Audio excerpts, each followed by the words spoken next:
임금 체불이 늘어난다. 심각하죠. 얼마나 늘어나느냐. 전년 대비 2023년이에요. 30%가 늘었습니다. 30%. 전년 대비. 이것은 두 가지로 해석할 수가 있습니다. 임금 체불이 늘어난다. 그러면 진짜 독한 그런 경영자가 있든지, 그렇지 않으면요 기업의 어떤 경영 상태가 너무나 어려워서 임금을 체불할 수밖에 없는지, 이 두 가지예요. 두 가지. 악덕 고용주거나 아니면 죄송합니다. 제 이런 표현을 그냥 쓰겠습니다. 비참한 고용주거나, 이 둘 중에 하나라는 거예요. 그런데 그 임금 체불의 금액이 여러분 굉장히 많아요. 적지 않습니다. 저는 임금 체불의 금액을 보면서 이야 저렇게까지 늘어났어? 제가 그렇게 이야기할 수밖에 없었습니다. 제가 한번 보여드릴게요. 어느 정도인지 말입니다.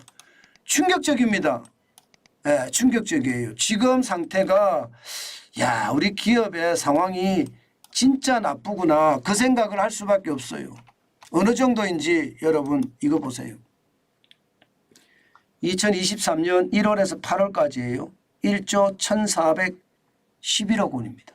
1조에 1조. 전년 대비 작년 2022년 1월에서 8월 대비하면 30%가 늘어났습니다. 30%가.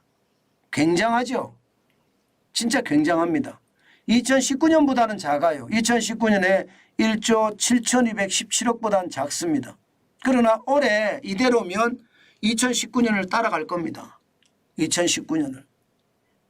여러분 2019년 왜 저렇게 늘어났나요? 여러분도 다 아시죠? 갑작스럽게 최저임금을 2018년에 16.4% 올리고요. 2019년에 10.9%를 올리니까 감당이 안 됐던 거거든요. 그래서 임금 체불이 많이 일어나고, 물론 그중에 악덕 고용주도 있습니다. 없지 않아요. 인간 사는 세상에 악덕 고용주도 있는 거고요. 진짜 살려고 발버둥 치는 비참한 고용주도 있는 겁니다. 저는 이것을 보면서요. 참 대한민국이 어려운 시국이구나. 대한민국의 상황이 이대로면 모두가 지금 어려움에 봉착했구나. 저는 그런 생각을 할 수밖에 없는 거예요. 심각하잖아요. 심각하잖아요.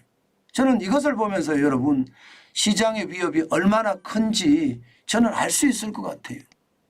사실 말입니다. 사실 한국은행에서 발표하는 한계 기업 비중을 보면 지금 역대 최고입니다. 2022년 기준으로.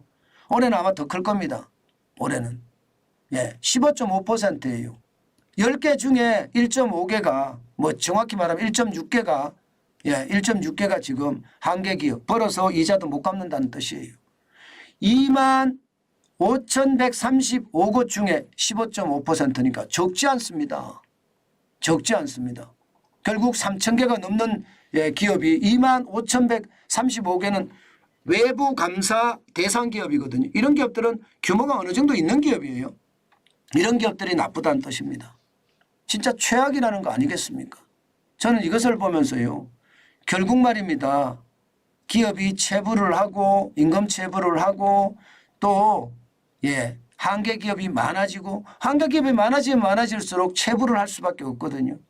이게 늘어나니까 15.5%까지 늘어났으니까 지금 늘어나는 거고요. 지금 보시다시피 2020년에 15.3%잖아요. 지금 보면 2020년에 1조 5,830억 원.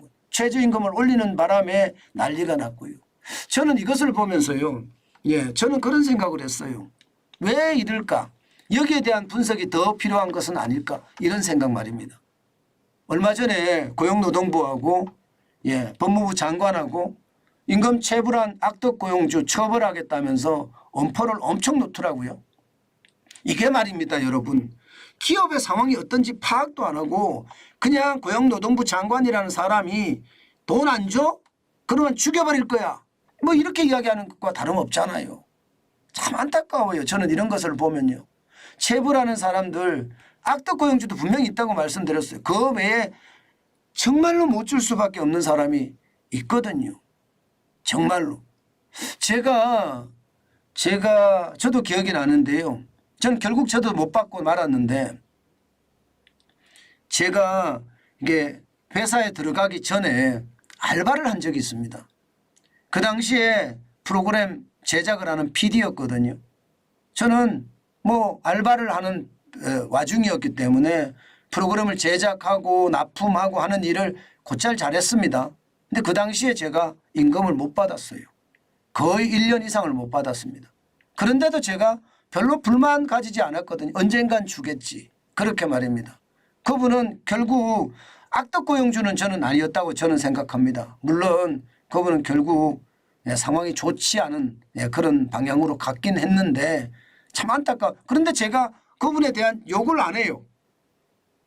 저는 분명히 임금을 못 받았는데도 그런 경우도 있다는 뜻이에요. 저는 방송에 대해서 접할 수 있었고 많이 배울 수 있었고 뭐 제 나름대로 이야기입니다. 이거를 꼭 여기다 대비시키는 건 아니지만 그런 경우도 있다는 것 제가 말씀드리고 싶은 거예요. 그러면 진짜 안타까운 사람들도 있을 거라고요. 그죠? 결국은요 그 사장님은 뇌출혈이죠. 뇌출혈이 터져서 걷지 못하는 상황이 됐다. 제가 그 후에 그런 이야기를 들었는데 참 오죽했으면 저는 그런 안타까움이 있더라고요. 그런 안타까움이. 뭐 지금은 은퇴를 했겠지만요. 참 안타까움이 있더라고요. 그래서 임금 체불이라는 것은 무조건 엄포를 놔서 할 것이 아니라 악덕고용주는 출퇴를 내려야 되겠죠. 일부러 임금을 떼먹는 사람들이 있거든요. 일 시키고. 그런 데는 출퇴를 내리는 게 맞아요. 그렇지 않고 상황을 살펴가면서 왜 이런지 그 정황도 알고 거기에 대한 대책도 마련하고 이래야 된다는 거. 그만큼 말입니다. 한계 기업이 많아지고요. 법인 파산이 굉장히 많이 일어나기 때문에 그런 일이 벌어진다고 저는 생각하거든요. 법인 파산이 일어난다고 악덕고용주가 없어지냐? 아니에요. 파산이 일어나도 못 받은 것은 신고를 하거든요. 그러면 그 상황이 됩니다. 지금 2023년에 1월에서 8월까지 법인 파산 신청 건수만 1034개입니다. 얼마나 기업들이 많이 망한지 알죠? 작년 대비해 보면 지금 54% 폭증했습니다. 어쩌면 지금 기업은요 최악의 상태일지도 모르겠어요. 저는 이런 최악의 상태를 정부가 아주 세밀하게 살펴서요 기업들이 좀 더 어려움을 극복하는데 정부의 정책적 힘이 저는 필요하지 않을까. 오늘 그런 생각도 많이 해봅니다. 무조건 악덕고용주야 하고 단죄를 내리려고 생각하지 말고요. 왜 그랬을까. 정부의 정책이 좀 후덕한 면도 있어야 될 거 아니에요. 왜 그랬을까. 거기를 살펴보고 거기에 필요한 조치를 내리는 것, 정책을 펴는 것. 그것도 굉장히 저는 중요한 정책이라고 생각합니다. 단순하게 말입니다. 국민을 일도 양단으로 자르듯이 그렇게 재단하지 말고요. 경제라는 게 그만큼 어려울 때 서로 돕고 또 서로 의지하고 그러면서 이 세상 살아가는 것 아니겠습니까? 그렇다면 정부의 정책도 현장의 어떤 상황에 맞게끔 저는 만들어주는 게 필요하다. 그 말씀 꼭 드리고 싶습니다.